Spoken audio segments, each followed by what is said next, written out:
Oh hey, what's going on, guys? So I'm still trying to find out what happened to this 5.3. And so what we did is we stepped into the small shop to see if any of these injectors had some sort of failure or any kind of variance that happened in the number one cylinder before it dropped. And what we're going to do here is we got the data log up, and we're going to try to simulate what happened during that pass. So what we're going to do is we're going to look at this guy here and see what was the RPM, pulse width, and fuel pressure, and then we're going to match this on the machine. So what I went ahead, I already set our fuel pressure. We have a aftermarket fuel pump and regulator in this, and so I already jacked that up to 100 psi. And what we're going to do is I'm just going to run a test. We're going to simulate the RPM and pulse width that happened, and we're going to see if there's some sort of variance. Now what you're going to see here, these are Bosch 210s. Now that flows a lot of fuel. These cylinders are not very big. These are going to fill up extremely fast.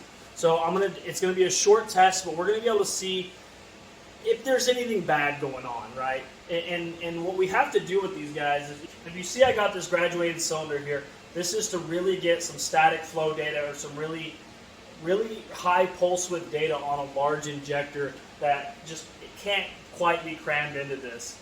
So if we see something bad here, we'll go ahead and we'll throw it in the big graduated cylinder to see if there's any variation there as well.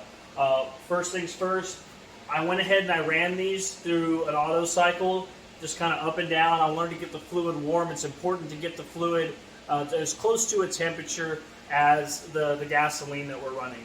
So I've already done that. Do a quick, let's see, we're going to do just a leak test. If you don't see anything by now, probably not going to have a problem. Okay, let's see what we got here. We're going to match up that. So there's your RPM and then the pulse width. Pretty high up there in the duty cycle.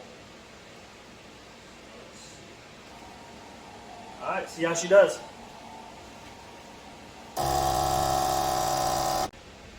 Yeah, so those things fill that cylinder up so fast. This is just going to give us a broad spectrum idea.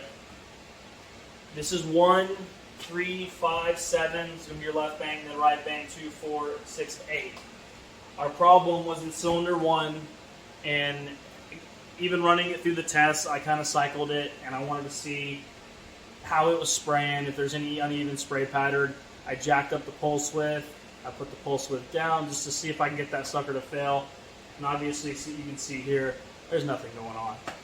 So, all right, guys, let me know if there's anything you'd like to see, if there's anything else that I can check to see what happened to this engine. You know, that number one cylinder let go and caused this big explosion, and so I'm really having to pick through the pieces to find out what happened so it doesn't happen again.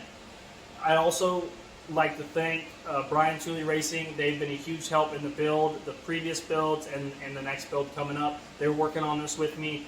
Fuel Tech is going over the log to see if there's something that I didn't see, you know, whether it was a valve drop, a cracked sleeve, just seeing if there's something, what happened first, because what happened first that started this whole explosion is what we're going to try to fix. Ice racing engines, been a huge help getting the heads on the car. They performed flawlessly until now. We had the copper O-rings on an MLS gasket. Those things didn't shake, shudder, move at all. So that didn't, nothing happened with lifting a head or anything like that.